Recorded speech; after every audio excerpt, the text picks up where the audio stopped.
The truth has finally leaked. After rumors and reports circling around Mika Zibanejad have popped up over the last few days, the truth has finally been revealed, and we have some insight into his future in New York. And these details are going to surprise a lot of Rangers fans. We're going to break it all down in this episode of Rangers Digest. But before we do that, a quick reminder to hit that subscribe button. About 74% of you who watch these videos aren't subscribed to the channel. So if you want to stay up to date with everything that's happening with the New York Rangers, this is the place to be for all your daily New York Rangers content. So go down below and hit that free subscribe button. You get to stay up to date with everything New York Rangers. But Bret, let's get right into it. We have some new reports as it pertains to Mika Zibanejad again. And I do want to clarify something off the top. We have been going off of this report the last couple of days with some of our content, and I do want to apologize that this exact quote, I guess, was taken out of context a little bit, and I do want to explain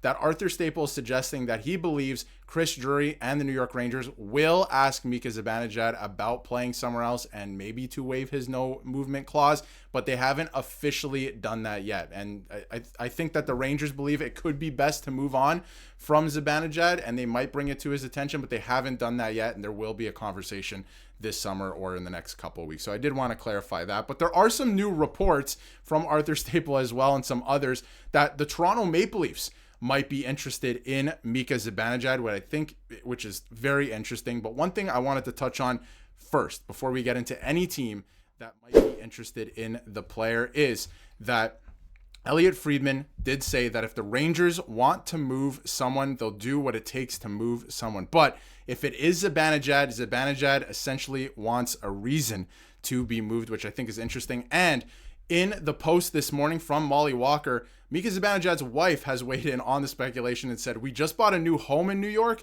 and she's always shocked to hear about how newspapers just spread things." And, we know that postseason, Mika Zibanejad said he wants to stay in New York. So, Bret, what's your take on all of this? First of all, we'll get into where he might fit if he is to be traded, which is still definitely a possibility at this point. But what do you make of everything that's been happening over the last 48 hours?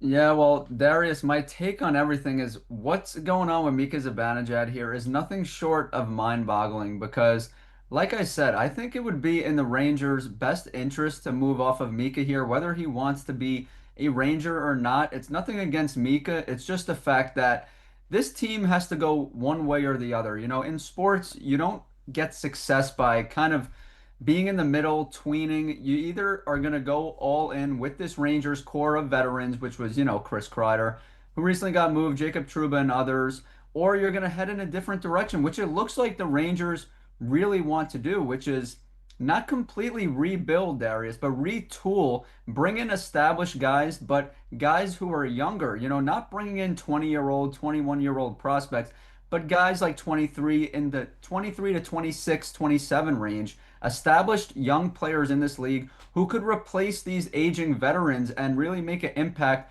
on this team. And I know they brought in Mike Sullivan, so you think, okay, maybe Mike Sullivan comes in and coaches guys like Panarin and Zibanejad and Kreider, but no, Mike Sullivan has a history of being able to coach up some younger guys who have established careers. And, Jake Gensel, just an example of Brian Rust, these guys were younger, were established, and Mike Sullivan did a very nice job of establishing them and making their careers traject forward in a positive direction. So the Rangers have to really make a decision here, right? They have to go one way or the other. I still stand firm and believe that moving Mika would be best for the Rangers, but I'm not going to sit here and say if they choose to keep him, he won't have a better season than this past one, because I think he will, and we'll break that down further. Obviously, bringing Quinn back will be a positive thing for Mika and the power play, etc. So, but I stand firm, Darius. I still think the Rangers need to move him. Absolutely. And I think that you are right in that it's probably in the best interest moving forward to move off of Mika Zibanejad. Most of his friends at this point and the guys that came together as a core group are gone at this point. So maybe it is time for a new era, a new guard to take over and to move off Mika Zibanejad. But one thing that you brought up that we kind of glossed over as well is, he did request or did mention David Quinn, to return. He did say that. We did cover that actually in a video a couple weeks ago, that was a talking point. So obviously, it is in Mika's hands. He has the no movement clause. If he doesn't want to go anywhere, he is not going to go anywhere. So the other thing that I did also kind of gloss over in this is that Mike Sullivan actually went to visit Mika Zibanejad in Sweden, I assume during the World Hockey Championships, which he played in, and he looked fantastic in, like the Mika Zibanejad of a few years ago, which is a good sign. So, maybe there is a, next season he is going to turn the page and, be the Mika Zibanejad of old, and he will have a resurgence, like you mentioned. I think that is possible. He didn't even have that bad of a season from like the second half on last year as a winger. The other thing, we've been talking about, he has to be a winger, I think, moving forward, which is another interesting monkey wrench into everything that, maybe he makes too much to be a winger on this team as well. So you have to consider that. Now, speaking of making too much, he has 5 more seasons left on his contract, which is $8.5 million. Now, to go back to this report, and I wanted to dive into this now and get your thoughts on this, the Toronto Maple Leafs might have interest in Mika Zibanejad. It could make a lot of sense for them to bring in Zibanejad because of the free agent market, and that, a lot of people are going to be overpaying for guys like Brad Marchand, and they need to replace some scoring that Mitch Marner is going to leave behind. So it could make some sense if he were to play wing there. But, the trade is going to be an interesting one for the New York Rangers. They're probably going to have to, yes, the Toronto Maple Leafs have a lot of salary right now, but they're going to have to make some significant moves. So they're going to have to move some salary out in this deal, which is not ideal for the New York Rangers. Again, they don't want to take out too much salary because they only have $15 million in salary cap space right now. A guy like Max Domi could be coming back the other way. And I'm just throwing this out there that, if you look up and down the Leafs roster, this is a guy that they could throw in to get rid of some salary. I think the trade would be bigger than just 1-for-1. There's no world that it's 1-for-1. But what's your take on this? He could potentially fit on the Toronto Maple Leafs roster. I could see them somewhat being interested in him and his point production. But I feel like if you're the Rangers, you don't want to take back too much salary in a trade like this. I feel like it is inevitable, but, could Max Domi fit with the New York Rangers?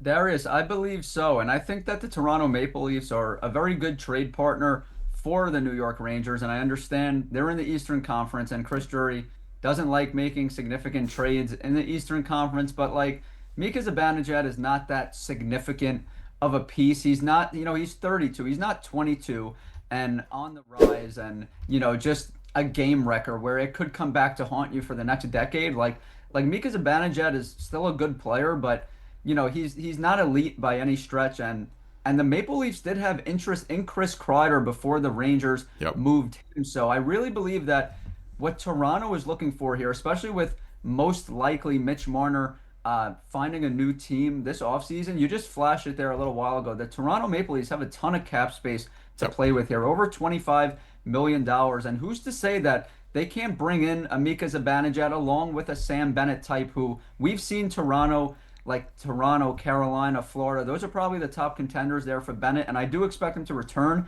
to Florida, but Toronto needs to fill out their depth around Austin Matthews and Nylander. So they make sense when it comes to Mika Zibanejad, and that's not a bad destination by any stretch for him to land. You could sell him on the fact that he's going to a championship contender immediately. Now, I know he bought the new house in New York, and that's a whole other thing moving to Canada, but look, I think that for the Rangers, getting a Max Domi in return, who would probably play third-line center, which Zibanejad is listed as playing right now, that makes a whole lot more sense. A guy that's making $3.75 million.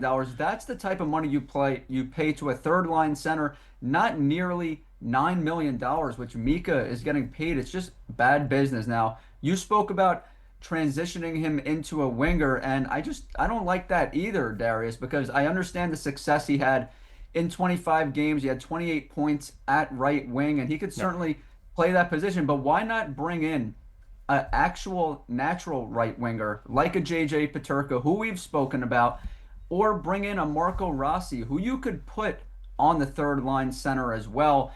And those are two players that are younger, on the rise. But even Max Domi, Darius, it makes a lot more sense to me having him at third line center than a Mika Zibanejad making that type of contract. I totally agree with that. Mika Zibanejad, at this point, I feel like cannot play center on the New York Rangers. You have two centers where he should be. You have JT Miller and you have Vincent Trocheck. And, you know, if Zibanejad's going to stay on this team, to have him making $8.5 million on the third line makes no sense. He's going to have to be a winger. And then who's playing center on that line? Is it Parsonen? You just re-signed him, right? So maybe. And, you know, I do think that if Domi comes in, he could potentially play third line center. He's been doing that for the Maple Leafs. He's not, you know, great at it at times, but he could possibly play the wing as well. Parsonen's also a natural center as well, but has played some time on the wing. So you kind of experiment with that if that were to go through. Of course, there would be some more pieces included in the trade. I feel like the Rangers could get a defenseman out of the Maple Leafs as well, which is pretty interesting in that. Maybe a Simone Benoit who could help this lineup, maybe even a Oliver Ekman-Larsson just to make the contract work. But then, you know, you're spending a lot of money in that, right? So you're filling out your roster in some spots, but I don't think you're necessarily getting that much better or that much younger. So, you know, some great points you bring up there, but it seems like the truth has finally leaked and Mika Zibanejad will be staying in New York, but I just don't know how much sense it makes for him to be staying on the wing. So I'm sure they're going to have some conversations over the next few weeks at what it might look like, but at the end of the day, he does control his own destiny. It's his right. It's in his contract, and it's going to be interesting to follow. But that's going to be it for this one. Let us know how you feel about everything in the comments. Obviously, a lot going on with Mika Zibanejad. There's a lot of targets out there. We're going to keep you covered on everything that's happening with the Rangers. A lot of reports flying around, a lot of rumors. So stay tuned to the channel for that. Again, let us know how you feel in the comments. And if you haven't yet, hit that subscribe button so you can stay up to date with everything New York Rangers.